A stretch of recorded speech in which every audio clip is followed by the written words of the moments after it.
নিৰ্বাচনী আয়োগক আন্তৰিকতাৰে ধন্যবাদ জনাইছোঁ আৰু তেখেতসকলে দিন ঘোষণা কৰাৰ লগে লগে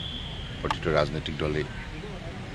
নিজ নিজ যিখিনি কাৰ্যক্ৰমণিকা সেইখিনি আগবঢ়াব আৰু সকলোৰ লক্ষ্য হৈছে জনসাধাৰণৰ সমৰ্থন বুটলা আৰু আমাৰ ভাৰতীয় জনতা পাৰ্টীৰ নেতৃত্বত NDA তৰফৰ পৰা যি প্ৰাৰ্থী আছে সেই প্ৰাৰ্থীসকলে অসমতো বিজেপি নেতৃত্বে মিত্ৰজোঁটৰ যিসকল প্ৰাৰ্থী আমি সকলোৱে মিলি একেলগে ৰাইজৰ ওচৰলৈ যাম আৰু যোৱা 10 বছৰ ভাৰতবৰ্ষৰ সকলো লোকৰ অতি আপোন প্ৰিয় নেতা প্ৰধানমন্ত্ৰী নৰেন্দ্ৰ মোদী ডাঙৰীয়াৰ নেতৃত্বত যিখিনি উল্লেখযোগ্য সকলো শ্ৰেণীৰ সকলো জাতি জনগোষ্ঠী জাতি উপজাতিৰ বাবে সমগ্ৰ ভাৰতবৰ্ষত যিমানখিনি উন্নয়নমূলক কাম হ'ল সফলতাৰ যি প্ৰতিচ্ছবিখন লৈ আমি জনসাধাৰণৰ মাজলৈ যাম জনসাধাৰণৰ শ্ৰীচৰণত মূৰ দোৱাই প্ৰতিগৰাকী কাৰ্যকৰ্তাই আমি তেখেতসকলৰ আশীৰ্বাদ বিচাৰিম তেখেতসকলৰ সমৰ্থন বিচাৰিম আমাৰ লক্ষ্য হৈছে মাননীয় প্ৰধানমন্ত্ৰী নৰেন্দ্ৰ মোদী ডাঙৰীয়াৰ নেতৃত্বত এখন উন্নত ভাৰত ৰাষ্ট্ৰ নিৰ্মাণ কৰা বিশ্বৰ বুকুত আৰু আত্মনিৰ্ভৰ ভাৰত নিৰ্মাণ কৰা গতিকে সেই লক্ষ্য প্ৰাপ্তিৰ বাবে মোদী ডাঙৰীয়াৰ নেতৃত্বত আমাৰ বিজেপিৰ লগতে NDAৰ প্ৰতিটো দল আজি দৃঢ়তাৰে এই নিৰ্বাচনী যুঁজত অৱতীৰ্ণ হ'ব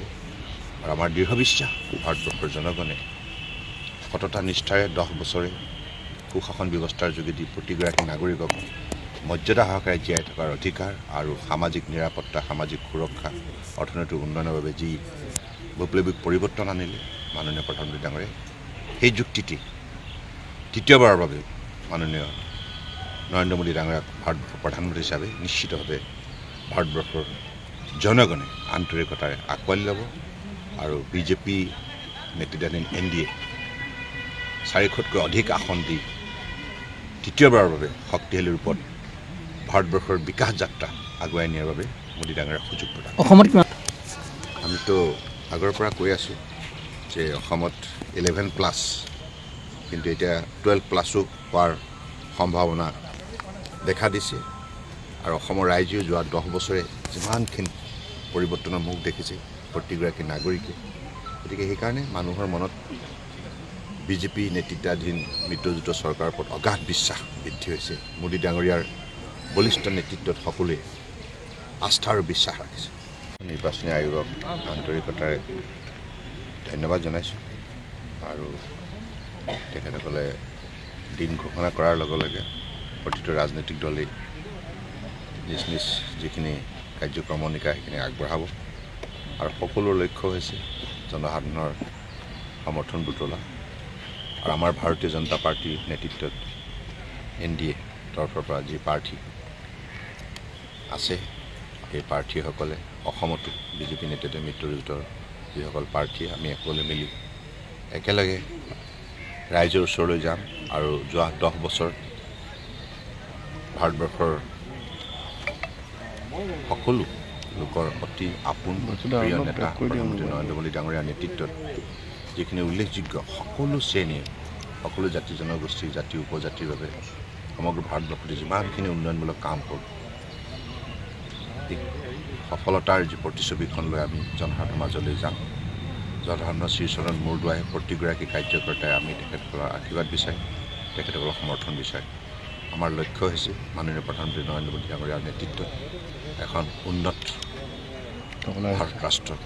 নিৰ্মাণ কৰা বিশ্বৰ বুকুত আৰু আত্মনিৰ্ভৰ ভাৰত নিৰ্মাণ কৰা গতিকে সেই লক্ষ্য প্ৰাপ্তিৰ বাবে মোদী ডাঙৰীয়াৰ নেতৃত্বত আমাৰ বিজেপিৰ লগতে NDAৰ প্ৰতিটো দল আজি দৃঢ়তাৰে এই নিৰ্বাচনী যুঁজত অৱতীৰ্ণ হ'ব আৰু আমাৰ দৃঢ় বিশ্বাস ভাৰতবৰ্ষৰ জনগণে সততা নিষ্ঠাৰে 10 বছৰে সুশাসন ব্যৱস্থাৰ যোগেদি প্ৰতিগৰাকী নাগৰিকক মৰ্যাদা সহকাৰে জীয়াই থকাৰ অধিকাৰ আৰু সামাজিক নিৰাপত্তা সামাজিক সুৰক্ষা অৰ্থনৈতিক উন্নয়নৰ বাবে যি বৈপ্লৱিক পৰিৱৰ্তন আনিলে মাননীয় প্ৰধানমন্ত্ৰী ডাঙৰীয়াই সেই যুক্তিটি তৃতীয়বাৰৰ বাবে মাননীয় নৰেন্দ্ৰ মোদী ডাঙৰীয়াক ভাৰতবৰ্ষৰ প্ৰধানমন্ত্ৰী হিচাপে নিশ্চিতভাৱে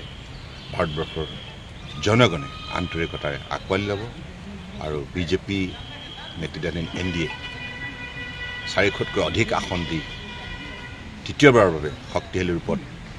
ভাৰতবৰ্ষৰ বিকাশ যাত্ৰা আগুৱাই নিয়াৰ বাবে মোদী ডাঙৰীয়াৰ সুযোগ প্ৰদান অসমত কিমান আমিতো আগৰ পৰা কৈ আছোঁ যে অসমত 11+ কিন্তু এতিয়া 12+ হোৱাৰ সম্ভাৱনা দেখা দিছে আৰু অসমৰ ৰাইজেও যোৱা 10 বছৰে যিমানখিনি পৰিৱৰ্তনৰ মুখ দেখিছে প্ৰতিগৰাকী নাগৰিকে গতিকে সেইকাৰণে মানুহৰ মনত বিজেপি নেতৃত্বাধীন মিত্ৰজোঁট চৰকাৰৰ ওপৰত অগাধ বিশ্বাস বৃদ্ধি হৈছে মোদী ডাঙৰীয়াৰ বলিষ্ঠ নেতৃত্বত সকলোৱে আস্থা আৰু বিশ্বাস ৰাখিছে